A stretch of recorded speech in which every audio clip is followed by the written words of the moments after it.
कर्तृत्व संपन्न लोगों के चरित्र लिखे जाते हैं।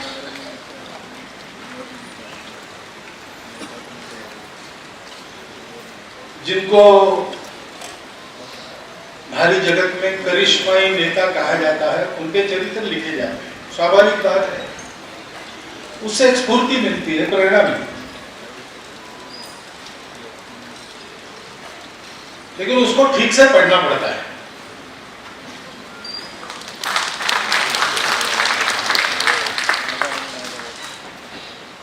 क्योंकि जैसे अमित भाई ने कहा कि गुजरात के मुख्यमंत्री बनने तक की जीवन यात्रा नरेंद्र भाई की हम स्वयंसेवक और कार्यकर्ताओं के लिए है।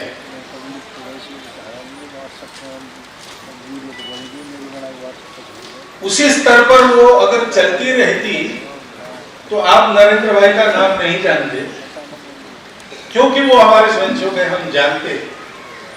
उस यात्रा के महत्व को भी हम समझते, लेकिन वो हमारे लिए ही रहता है। दुनिया को इतनी फुर्सत नहीं है कि वो ऐसे लोगों को देखे। वास्तव में उनको देखना चाहिए, लेकिन नहीं देखते।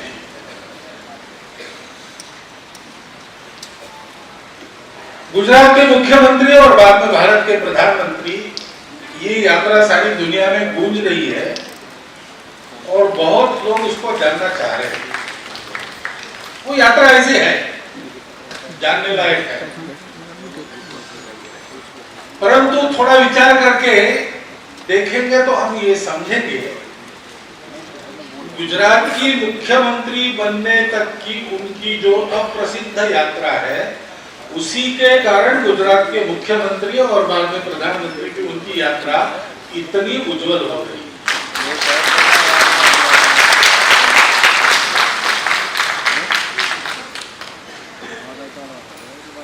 चरित्रों को लिखने का काम, लिखने के लिए तो कोई भी कर सकता है,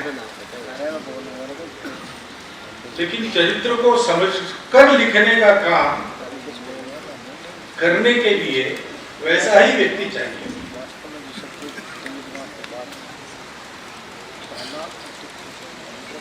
मेरी जानकारी में नरेंद्र भाई का कोई पहला जीवन यात्रा का वृत्तांत नहीं लिखा जा रहा है, इसके पहले भी आए छोटे मोटे। लेकिन इसके प्रकाशन में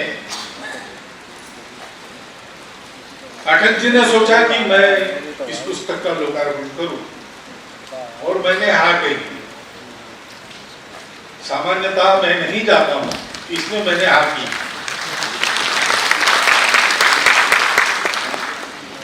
क्योंकि पाठक जी भी वैसा काम कर रहे हैं, समाज के लिए कर रहे हैं, अपना सब कुछ लगा कर रहे हैं।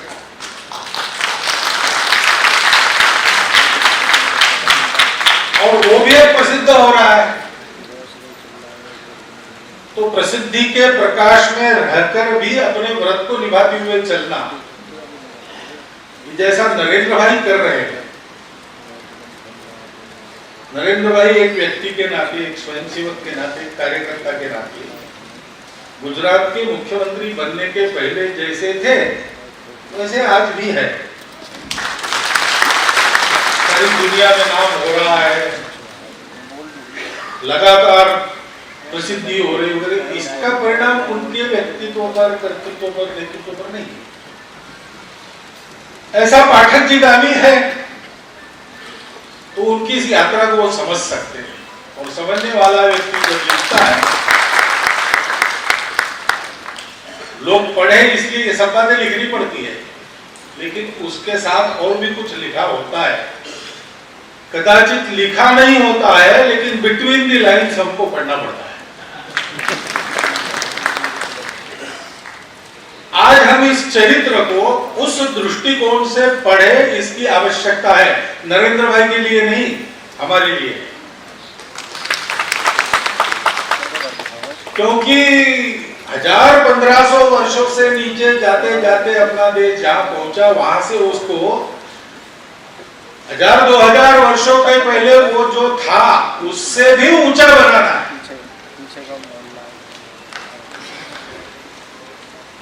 और नरेंद्र भाई ने, अमित भाई ने अभी सुरक्षित एक अनुमान 2024 तक का किया, ऐसा लगता है उनकी बात से।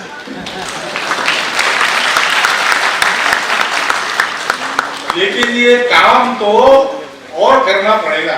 बहुत सी बातें हैं, सब बातें सरकार नहीं कर सकती। समाज के एक एक व्यक्ति को वैसा तैयार होना पड़ेगा। अस्पृश्यता विरोधी कानून तो बहुत पहले बन गया, लेकिन वास्तव में मन से उस अस्पृश्यता को निकालकर समाज का प्रत्येक व्यक्ति व्यवहार करे, इसके लिए कैसे प्रयास करने पड़ते हैं पाठक जी ने किए है। वो सरकारी प्रयास नहीं हो सकते, वो हमको करना पड़ेगा। हमको अपने जीवन में परिवर्तन से प्रारंभ करना। इस दृष्टि से हम इसको देखें। व्यक्तित्व, कर्तृत्व और नेतृत्व के गुणों के कारण आज हमारा ध्यान नरेंद्र भाई की ओर है, और वो ध्यान देने लायक गुण है ही। यानी उसके लिए मुझे और वर्णन करने की आवश्यकता नहीं। अमित भाई ने थोड़ा बहुत वर्णन किया है और आप सब लोग देख रहे हैं। आपकी परख में से ही उसको यह मान्यता मिली है, उस व्यक्तित्व को, उस कर्तृत्व को, उस नेतृत्व को। लेकिन हमको थोड़ा और अंदर जाके इस चरित्र को पढ़ना पड़ेगा, नरेंद्र भाई को देखना पड़ेगा। जैसे व्यक्तित्व की बात करते हैं तो एक तो दिखने वाला होता है और एक प्रत्यक्ष होने वाला होता है। दिखने वाला दिखता है, होने वाला देखना पड़ता है, आंख खोलकर जानना पड़ता है। और दिखने वाला और होने वाला, इसमें जितनी एकरूपता है उतना आदमी अधिक व्यक्तित्व संपन्न होता है। क्योंकि ऊपरी बातें जो है, क्षमताएं, कुशलताएं, बोलचाल चलन के तरीके, मैनर्स, एबिलिटीज एंड स्किल्स, ये तो सीखने की बात है, सब लोग सीख सकते हैं। लेकिन वास्तव में उसकी चमक जो आती है वो अंदर की संपदा के कारण आती है, बाहर दिखने वाली संपदा के कारण नहीं आती। वृंदावन के एक संत मिले, उन्होंने मुझे पहले कहा था कि भारत के नेतृत्व में जब धर्म आएगा तब देश का कल्याण होगा। धर्म को उन्होंने डिफाइन किया। उन्होंने कहा धर्म के 4 पैर है। एक है सत्य, दूसरा है करुणा, तीसरा है अंतर्बाह्य स्वच्छता, शुचिता, और इन तीनों को प्राप्त करने के लिए जो बड़ी कठिन तपस्या करनी पड़ती है वो तपस्या। अब हम नरेंद्र भाई ने क्या किया, उनका व्यक्तित्व कैसा है, ये देखते समय ध्यान इधर रखें। वो सत्य कैसा है? सत्य कठोर होता है, कटु भी होता है कई बार। सत्य को समाज में जब देना पड़ता है, मन मन में बोना पड़ता है, तो उसको करुणा का पट फूट चढ़ाए बिना अगर देंगे तो अनर्थ होगा। तथागत ने यही किया, ऐसा मुझे लगता है, और किसको और कुछ लगता है। लेकिन भाई उन्होंने जीवन के सत्य के तरफ संशोधन करो, आत्मा को खोजोगे, ये नहीं कहा। उन्होंने कहा वो बात की बात है, अभी काहे तो उस झंझट में पड़ते हो, तुम्हारा जीवन दुखी है, उसको सुखी करो पहले। उसको सुखी करने के लिए तुम योग्य बनो। आत्मा है नहीं, ईश्वर है नहीं, इस फंदे में तुम्हारा लेना देना क्या है? तुम तो त्रस्त हो, भेदभाव तुम्हारे साथ हो रहा है इसलिए, तुम तो त्रस्त हो तुम्हारे गरीबी के लिए, तुम डर रहे हो बूढ़ा बन जाओगी इसलिए, कभी मरोगी इसलिए। पहले इससे अपने को मुक्त करो, बाकी बात छोड़ो। ये उन्होंने क्यों कहा? वो सत्य के पक्षधर नहीं थे क्या? वो सत्य के पक्षधर थे, उन्होंने सत्य की प्राप्ति की, बोधि प्राप्त की। लेकिन उन्होंने ये जाना कि समाज को दुख मुक्त करना ये पहली आवश्यकता है। सुख प्राप्ति होने के बाद आदमी आगे बढ़ सकता है, पहले तो उसको दुखों से ही सामना करना पड़ता है। ये उनके मन में क्यों आया? क्योंकि वो करुणा होता है। बिना करुणा के सत्य का कोई अर्थ नहीं है। सत्य है, अपनी जगह है, हम माने न माने वो है। और हम नहीं मानकर भी चलते हैं तो अपने व्यावहारिक सत्यों को संभालते हुए ही चलते हैं। परंतु समाज के लिए एक कल्याणकारी रास्ता दिखाना है, मानवता के लिए एक कल्याणकारी रास्ता दिखाना है, तो सत्य के साथ जिसके मन में करुणा है वो चल सकता है। और ऐसी करुणा मन में रखने के लिए अंतर्बाह्य शुचिता चाहिए। जिसका मन साफ नहीं, जो विकारों से ग्रसित है, स्वार्थ से ग्रसित है, उसके मन में क्या करुणा है? वो तो राक्षस बन सकता है अपने स्वार्थ में। और इसलिए अंतर्बाह्य स्वच्छता का महत्व है। स्वच्छता से क्यों गांधी जी का इतना जोर क्यों था? गांधी जी को उस समय की राजनीति को नहीं जानते थे, ऐसा नहीं। डॉक्टर अम्बेडकर साहब ने भी अपने समाज को जागरूक करने का उद्यम जब प्रारंभ किया तब के उनके अपने समाज में किए हुए भाषण नहीं किए। तो बाकी सारी बातें बताती है, लेकिन उसके साथ साथ ये बताने से नहीं चुकते कि साफ रहो, कपड़े ढंग से पहनो, भाषा अपनी ठीक करो। क्यों? क्योंकि इस अंतर्बाह्य स्वच्छता का महत्व ये बहुत दूर दूर तक जाता है, उसके परिणाम होते हैं, मन बुद्धि तक के उसके परिणाम।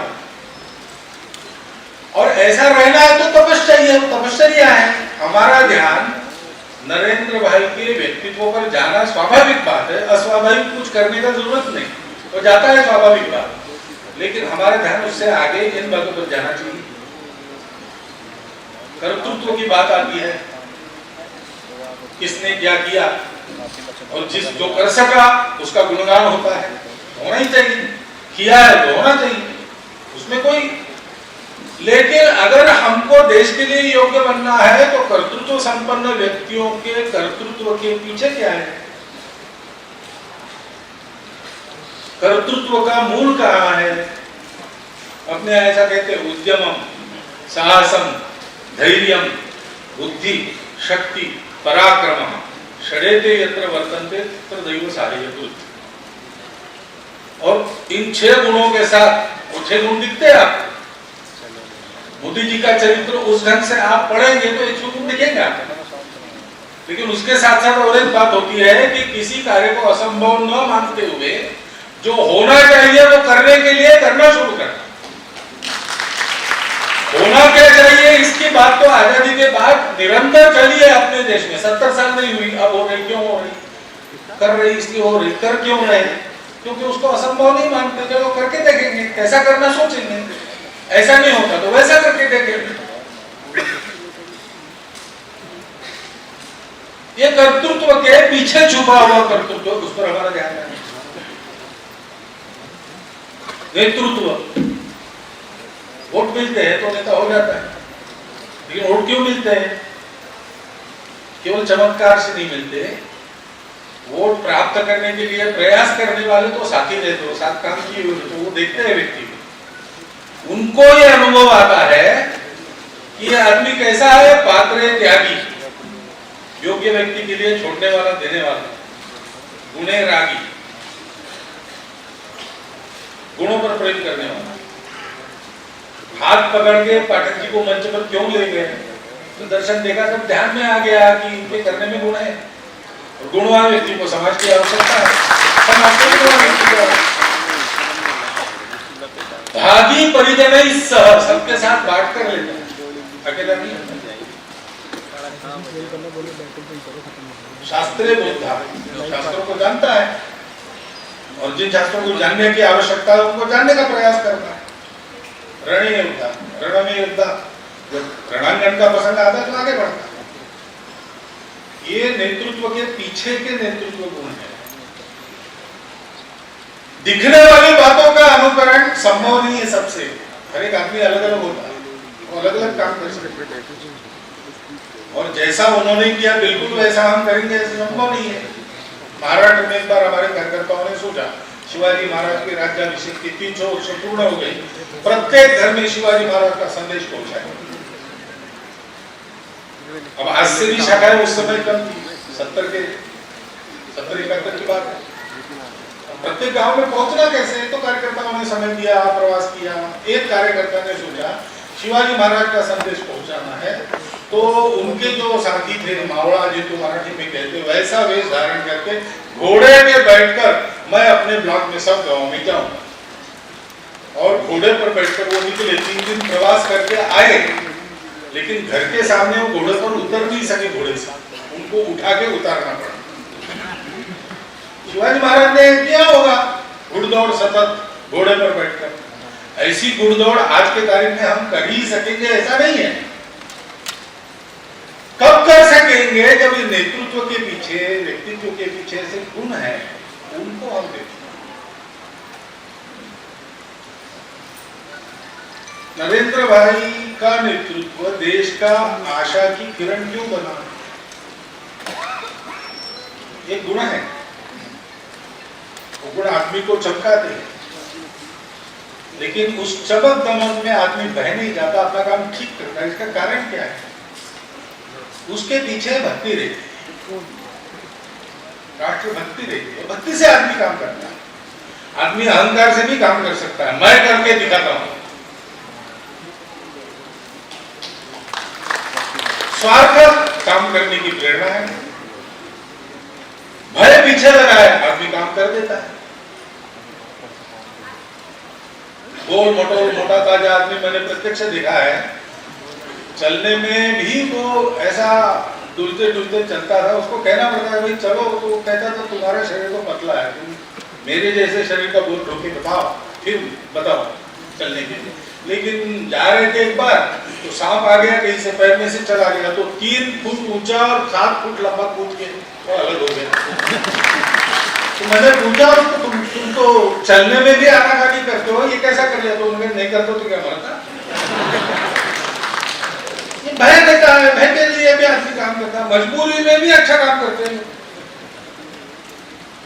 लेकिन जिसका काम जनगणों के लिए कल्याणकारी होता है, उसका काम इसलिए कल्याणकारी होता है कि उसके मन में भक्ति रहती है, यानी प्रेम रहता है, आत्मीयता रहती है। मेरा समाज है, मेरा देश है, उसके लिए मुझे करना है, मेरे अपने के लिए नहीं करना। तेरा वैभव अमर रहे, हम दिन 4 रहेगा। और उस आत्मीयता में मोह नहीं रहता किसी के प्रति, उस आत्मीयता में तत्वनिष्ठा रहती है। देश के भले के लिए जो उपयुक्त है वो मेरे लिए उपयुक्त है, मेरी अपनी रुचि और रुचि कुछ भी हो, देश के कल्याण के लिए आवश्यक है, हम जोड़ेंगे। श्रद्धा रहती है, कुछ अच्छा होगा, निराशा नहीं रहती। निराशा की मनस्थिति आई थी समाज में, उस मनस्थिति से निकाल क्यों सके देश को? इसलिए कि जो सारे प्रयास करने वाले लोग थे, उनके मन में ये श्रद्धा थी, ये देश मिटेगा नहीं, ये देश बढ़ेगा। इसका एक चिरंतन जीवन कार्य है। वो जीवन कार्य समय समय पर संपन्न करने के लिए इसको बलवान बनना ही पड़ेगा। इसको मरने की अनुमति नहीं है नियति। श्रद्धा को लेकर साथ चले, विश्वास होता है, स्वयं पर आत्मविश्वास होता है, अपने कार्यकर्ताओं पर विश्वास होता है, अपने कार्य पद्धति पर विश्वास होता है, अपने लक्ष्य पर विश्वास होता है, और साथ में समर्पण होता है। कायेन वाचा मनसेन्द्रियेण बुद्ध्यात्मना वा प्रकृति स्वभाव। काया वाचा मन से, बुद्धि से, आत्मा से, प्रकृति स्वभाव जिसके